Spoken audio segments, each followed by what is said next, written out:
Senhores conselheiros, senhores magistrados, senhor professor decano, senhores professores, senhor organizador executivo do colóquio, senhor professor João Pedro Marchante, quero-lhe agradecer em particular a iniciativa de pôr em contacto dois universos que muitas vezes se ignoram reciprocamente, as magistraturas e a academia,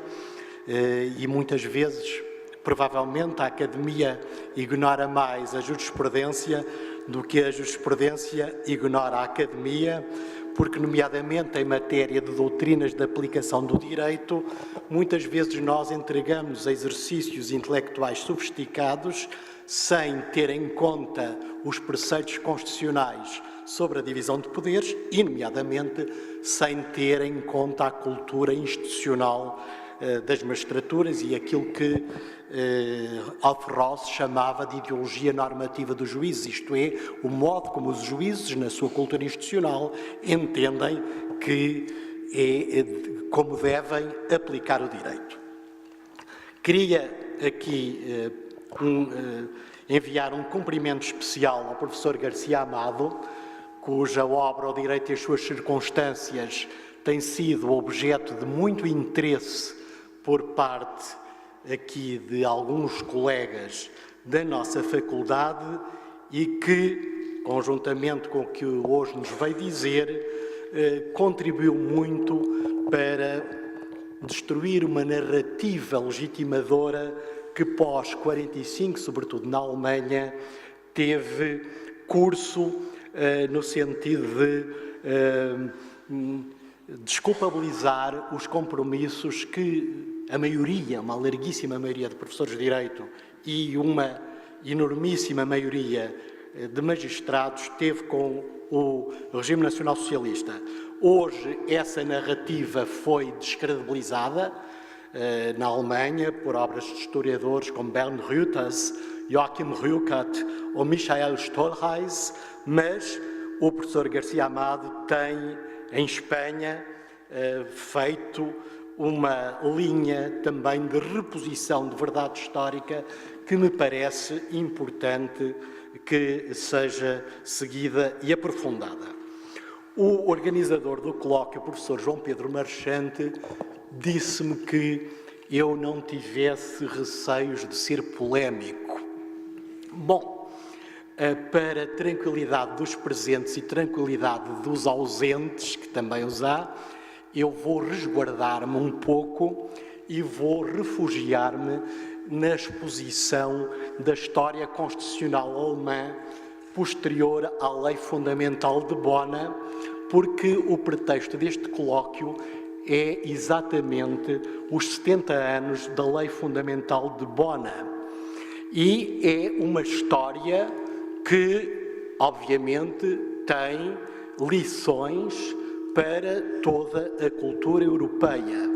E hoje que se comemora o Dia da Europa, e eu sou um europeísta convicto, acho que é muito importante que possamos traçar estas linhas gerais. É importante que possamos delinear linhas gerais de uma cultura europeia que é uma cultura, apesar dos sobressaltos, uma cultura europeia cada vez mais comum. O tema, obviamente, Tribunal Constitucional legislador negativo ou legislador paralelo, não tem que ver com qualquer implicação polémica, como alguns poderiam suspeitar, nomeadamente relativamente à jurisprudência do Tribunal Constitucional durante a assistência externa a Portugal. Houve, na altura, polémicas sobre o estatuto do Tribunal Constitucional e sobre um pretenso ativismo do Tribunal Constitucional nessas matérias. Eu não me resguardarei, no final da exposição, de exprimir a minha opinião sobre esses temas, mas legislador negativo ou legislador paralelo são dois modelos ideais de Tribunal Constitucional que têm como referências intelectuais a ideia do legislador negativo Kelsen, e a ideia do legislador paralelo Robert Alexy. A ideia do legislador negativo é parte da ideia ou parte da construção da jurisdição constitucional como modalidade técnica de garantia da Constituição. E reporta-se, sobretudo, à comunicação de Hans Kelsen ao Congresso Anual de 1928 da Associação dos Professores Alemães de Direito Público, em que ele exprime a necessidade de uma jurisdição constitucional como chave da abóbada do sistema de garantias da Constituição e do Estado democrático parlamentar, isto é, da Constituição de Weimar. Esta construção de Kelsen assenta, em primeiro lugar, numa noção de Constituição como conjunto de regras que disciplinam normas jurídicas gerais, em especial as normas legislativas, e que constituem um nível hierarquicamente mais elevado do sistema jurídico estadual. Portanto, uma concepção normativista de Constituição, ou uma Constituição, poderíamos dizer, formal, procedimental de Constituição. Esta concepção de Constituição polemizava com outras concepções que marcam o debate sobre a teoria da Constituição, que é muito rico nos finais da República de Weimar e que têm como principais intervenientes Rudolf Sment, Carl Schmitt, Hermann Heller e Kelsen, e sobretudo na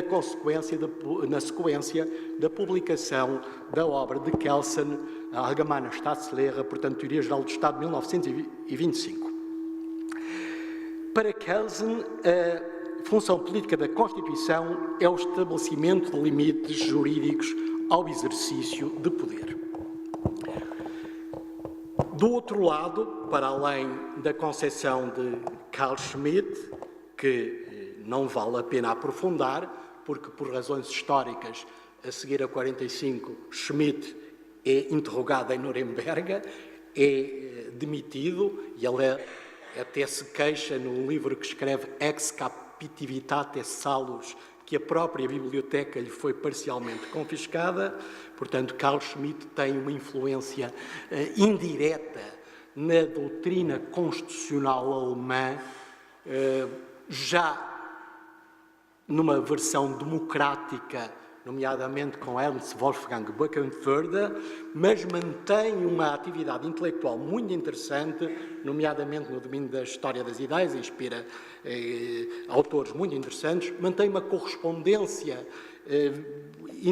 muito interessante, nomeadamente em Espanha com Álvaro Dors, em Portugal com Luís Cabral de Moncada, a correspondência essa, aliás, publicada pelo professor Eric Gem, mas vou-me referir, de facto, aos dois autores que,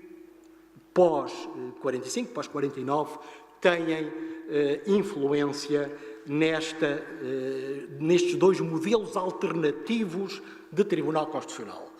Kelsen, portanto, a ideia do legislador negativo, e Sment, que é o grande inspirador de uma concepção material axiológica de Constituição.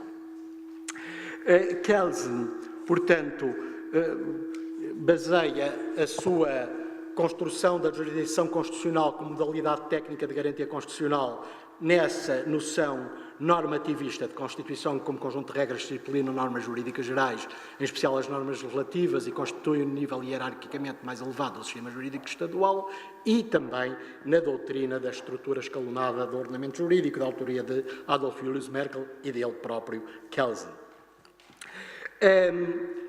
Esta ideia de legislador negativo, ele exprime nos seguintes modos. Portanto, tendo em conta que a consequência da decisão do Tribunal Constitucional que dá provimento ao pedido de declaração de inconstitucionalidade é a declaração de invalidade da norma sindicata, Kelsen chama o Tribunal Constitucional de legislador negativo. Em que é que consiste a atividade do legislador negativo exercida pelo Tribunal Constitucional?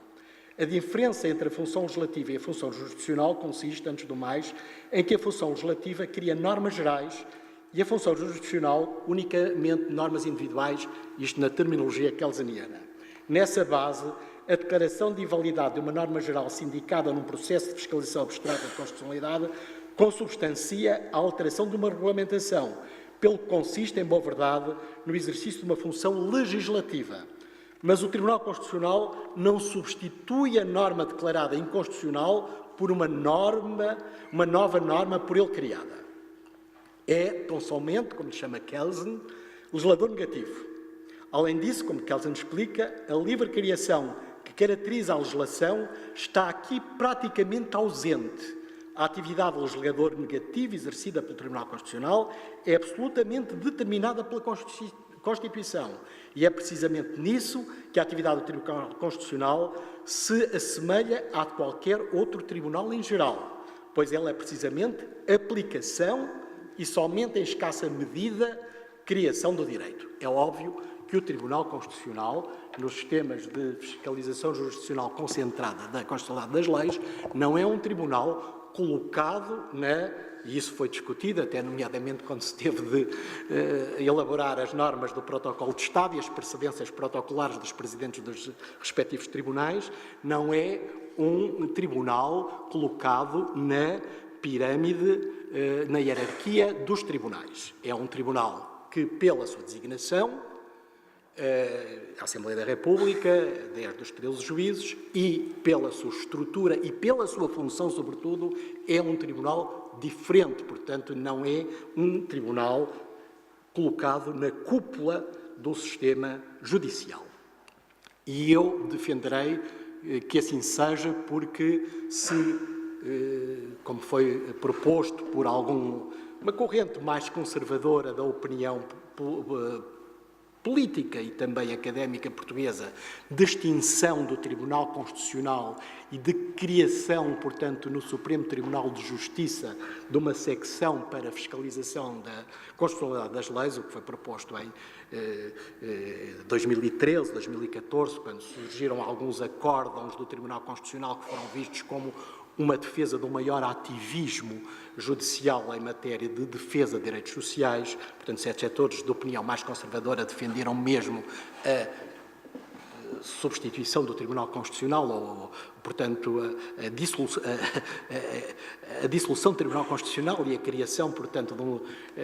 a atribuição ao Supremo Tribunal de Justiça desta função de fiscalização da constitucionalidade das leis, o que seria transformar o nosso sistema de matriz austríaca e germânica num sistema de judicial review à norte-americana, e penso, com o devido respeito, que seria um disparate. Portanto, não há que mudar as instituições quando as instituições cumprem as suas funções e, portanto, e quando se mexe numa peça do sistema institucional tem de se mudar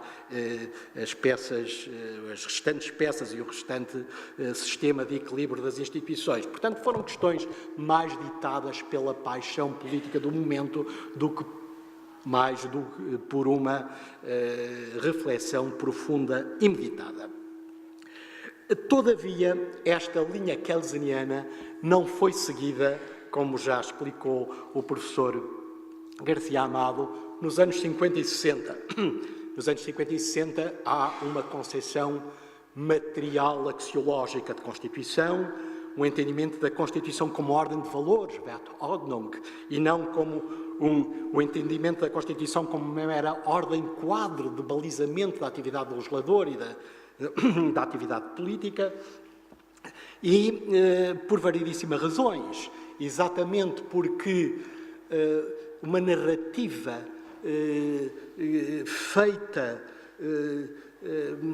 para desculpabilizar os compromissos da opinião, dos compromissos com o nacional-socialismo de grandes setores da sociedade alemã,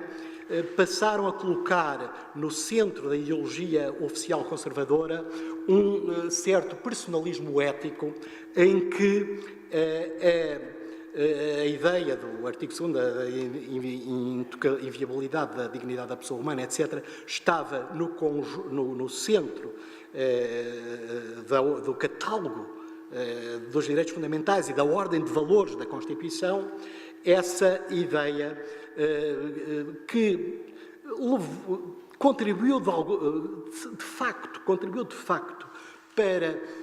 uma democratização numa perspectiva conservadora, mas de facto para a democratização da República Federal Alemã, mas que tem na sua base, como foi detalhadamente explicada pelo professor Garcia Amado, também estratégias ou uma narrativa de desculpabilização e de reconfiguração do verdadeiro passado e da história constitucional e da história da filosofia do direito e da metodologia jurídica dos anos 20, 30 e 40. A grande figura inspiradora deste constitucionalismo axiológico do pós-guerra é Rudolf Smende. Smende foi sempre um autor conservador, um inimigo da Constituição de Weimar, a doutrina da integração de Smende, e há uma polémica entre Kelsen e Smende sobre a doutrina da integração, e Kelsen diz, bom, meus caros leitores, eu aqui com o professor Smende não estou a discutir apenas questões de filosofia de direito, eu estou aqui a discutir a questão de apoio ao regime democrático parlamentar de Weimar, que é a minha, e à Constituição, que eu sou um admirador, ele não é o autor, é o Thomas, ou, como o caso do professor Smende, a inimizade à Constituição de Weimar e à República, e, portanto, ao sistema democrático republicano de Weimar. Smende, todavia, era um protestante de convicções religiosas muito fortes e não teve um compromisso, era um conservador, um inimigo de Weimar, um defensor da Constituição bismarckiana de 1871, mas não teve compromissos políticos com o nacionalsocialismo. E, por isso, portanto, era alguém cujas teorias não eram suspeitas e foram, de facto, as teorias que inspiraram em grande medida o constitucionalismo de matriz axiológica pós-49. Teorias essas que foram reelaboradas, como explicou o professor Garcia Amado, por autores, nomeadamente Theodor Mounz, que teve compromissos profundíssimos com o nacionalsocialismo e que, mesmo depois de ser ministro da Cultura da Baviera, escrevia pareceres jurídicos secretos para um partido nacional-socialista que depois foi proibido pelo Tribunal Constitucional. Portanto, isto não são questões de mera academia, há aqui compromissos, mas tudo isto foi soterrado. Os historiadores mantiveram um véu de silêncio sobre estas matérias até aos anos 70. Portanto, toda esta história era uma história clandestina que historiadores como, sobretudo, Bernd Reuters, que é, de facto, no meu entender, quem dá o pontapé de saída, mas também Michael Stolleiser e Joachim Rutter, levantam estas questões. Todavia, como o professor Garcia Amado explicou muito bem, este cocktail entre um constitucionalismo axiológico da Constituição como ordem de valores, portanto, de matriz conservadora, diria, sem ser demasiado político na minha expressão, uma ideologia constitucional da democracia cristã de Adenauer, da democracia cristã de matriz fortemente conservadora, é essa a relação entre este entendimento da Constituição como ordem de valores e, de facto, a ideologia política e a prática política dos anos 50 e 60, e depois dois autores de cariz marcadamente progressista, que são Ronald Dworkin e Ruben Alexi. Dworkin escreve a sua teoria sobre a interpretação da lei, sobre a teoria da interpretação constitucional, sobretudo numa perspectiva de dizer a minha teorização é a teorização da prática do Supreme Court em matéria de civil rights nos anos 60, do Warren Court, onde põe termo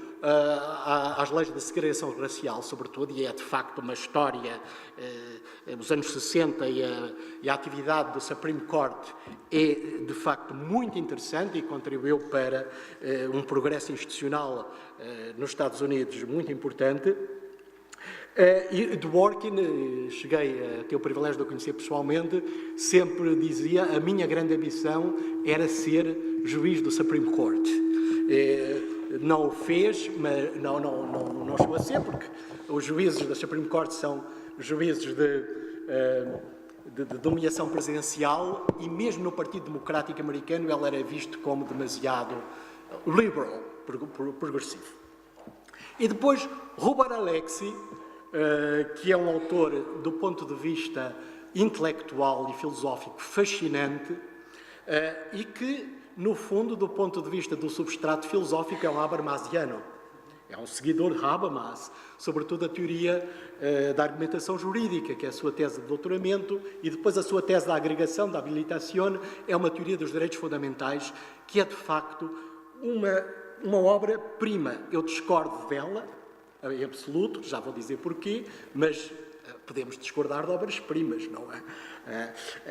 Mas, de facto, a teoria dos direitos fundamentais de Robert Alexy é uma grande obra. Robert Alexy estudou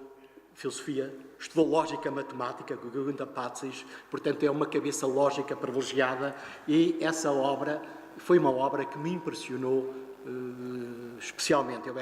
estava em 85 em Munique e, de facto, vi a obra e era estudante de mestrado, e logo fui ver o que é que aquilo podia, e no meu relatório de mestrado lá citei o Robert Alexy e a teoria dos direitos fundamentais. Todavia,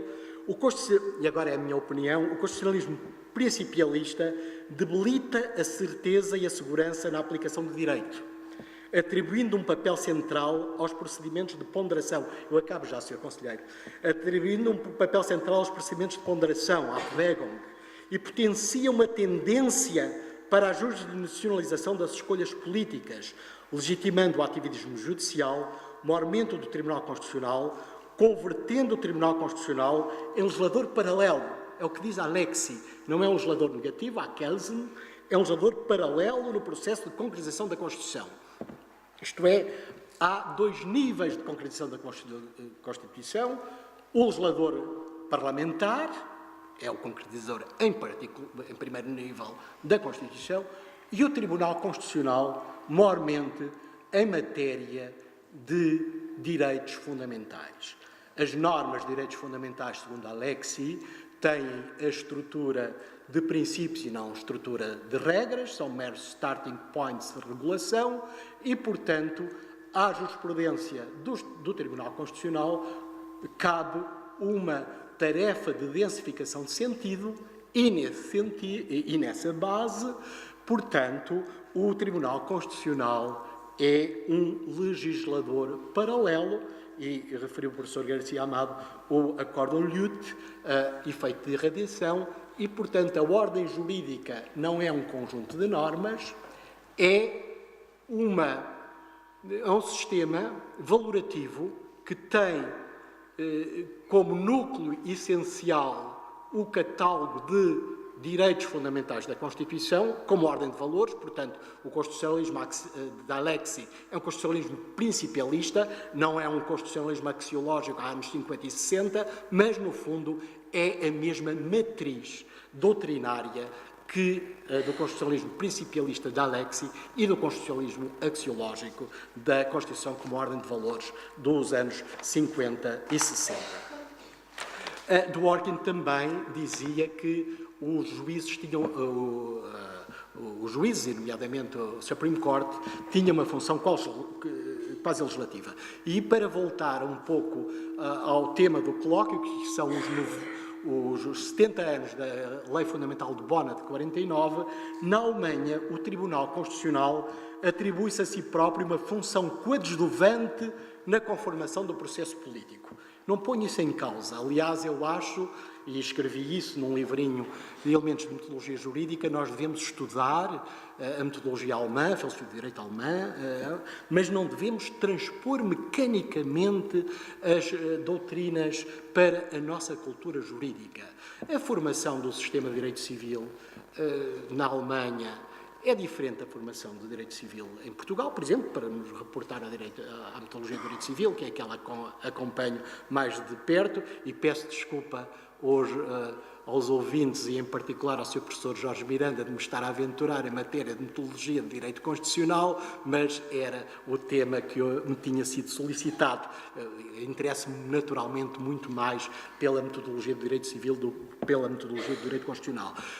Na Alemanha houve um movimento de direito livre, na Alemanha houve uma jurisprudência de que crise com o Reichsgericht a seguir à guerra e os efeitos de inflação, depois houve uma jurisprudência axiológica no nacionalsocialismo, porque as leis não foram mudadas. O que foi mudado foi a prática judicial da aplicação do direito, em que a ideologia, nomeadamente o Edelman, disse que as cláusulas gerais deviam ser preenchidas de acordo com a ideologia do nacionalsocialismo. Depois há a jurisprudência axiológica pós-49, portanto, nós temos de fazer metodologia jurídica, naturalmente não nos encerrando num provincialismo da cultura jurídica portuguesa, abertos ao diálogo com outras culturas jurídicas, mas respeitando o sistema das fontes,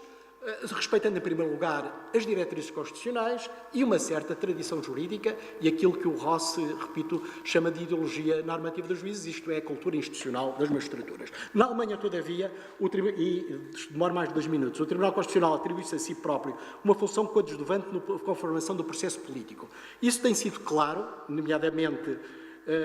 em matéria de balizamento do processo de integração europeia. Começando pelos acórdãos Zollanga, os chamados Zollanga I, Heinz, de 74, 29 de maio de 74, e Zollanga II, de 86, sobre a sindicabilidade por parte do Tribunal Constitucional Alemão de certas questões em matéria de direitos fundamentais, e dizem, enquanto Zollanga o direito europeu não tiver um sistema de proteção dos direitos fundamentais tão perfeito como a da Constituição de Bonn, da lei fundamental, nós arrogamos, nós, Tribunal Constitucional, a prerrogativa de fiscalizar essa constitucionalidade. E, portanto, pondo aqui em causa o dito primado, que isso teríamos muito a discutir, e eu aí sigo o professor Jorge Miranda em absoluto, do primado do direito europeu sobre o direito constitucional. Eu acho que não é um problema de competência e, portanto, é um problema de lex specialis e não de lex superior. Portanto, não resolvo a questão como resolve o Sr. Professor, julgo que resolve o Professor Jorge Miranda e, portanto, não estabeleço aqui uma hierarquia do direito europeu como lex superior, mas sim como lex specialis. Depois temos o acórdão sobre o Tratado de Maastricht, de outubro de 1993. Temos o acórdão de 2009 sobre o Tratado de Lisboa. Portanto, e há um artigo muito interessante do professor Dieter Grimm, que foi também juiz, e o Paul Kirchhoff também, juízes do Tribunal Constitucional Alemão, em que claramente o Tribunal Constitucional diz: nós estamos aqui para estabelecer limites ao aprofundamento da Constituição, da construção institucional da União Europeia. É o que diz Grimm e Paul Kirchhoff. E é curioso, isto já não para juristas ou para teóricos do direito, mas para a sociologia política, para a sociologia do direito, em que medida é que o Tribunal Constitucional Alemão, aqui ao atribuir-se a si próprio uma função coadjuvante na conformação do processo político, não está a ser eco de largas correntes da opinião pública alemã, de matriz conservadora, neste caso, que acham que, pós-Maastricht, o processo de construção europeia está a ser demasiado longe, está a ir demasiado longe. Mas, portanto, remetendo e agora descuidando o resguardo, eu diria que defendo em absoluto a continuidade de um Tribunal Constitucional como órgão de fiscalização jurisdicional concentrada da constitucionalidade das leis, órgão de fiscalização jurisdicional concentrada da constitucionalidade das leis, não a atribuição desta função ao Supremo Tribunal de Justiça. Isso seria mudar completamente a filosofia do controle da constitucionalidade das leis. Considero isto agora como cidadão, mais do que como docente desta faculdade, que o Tribunal Constitucional esteve genericamente bem na chamada jurisprudência de crise. Eventualmente teria acompanhado, já não li com atenção na altura, hoje já com mais distância, alguns votos de vencido da senhora juíza conselheira e hoje provedora de Justiça, Maria Lúcia Amaral, em algumas matérias em que o Tribunal Constitucional acabou por propor medidas alternativas para a obtenção de objetivos de controle do déficit. O Tribunal Constitucional, e assim acabo, é legislador negativo, não é legislador paralelo. Muito obrigado.